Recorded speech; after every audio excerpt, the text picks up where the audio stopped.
हर कर्म करने के समय हमारे अंतःकरण में अनेक हलचल होता है, उसके ऊपर हम अटेंशन रखते रखते अपने चित्त की शुद्धि करते रहते हैं। ये बेहद की पुरुषार्थ है।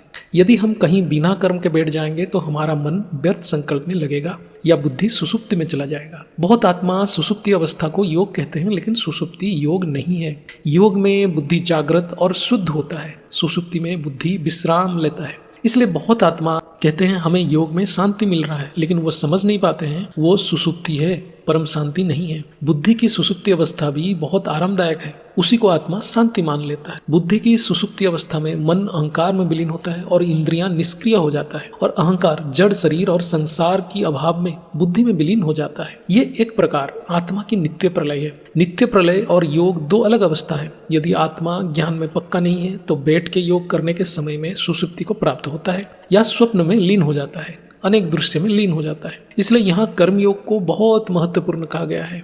बुद्धि के शुद्धिकरण केवल कर्मयोग में ही संभव है, अन्यथा नहीं है। इसलिए श्री कृष्ण अर्जुन को युद्ध क्षेत्र में अपने उचित नियत कर्म के ऊपर अटेंशन देने के लिए कहे थे। ये कभी नहीं कहा कि जंगल में जाकर ध्यान लगाने के लिए चले जाओ। जो आत्मा ज्ञान योग के नाम पे गृहस्थ कर्म को अवॉइड करता है या टालता रहता है, वो और ज्यादा विकर्म में फंस जाते हैं। हर एक परिस्थिति को सामना करना ही पड़ेगा और हर परिस्थिति में अपने स्वमान में रहने की अभ्यास को बढ़ाना ही पड़ेगा।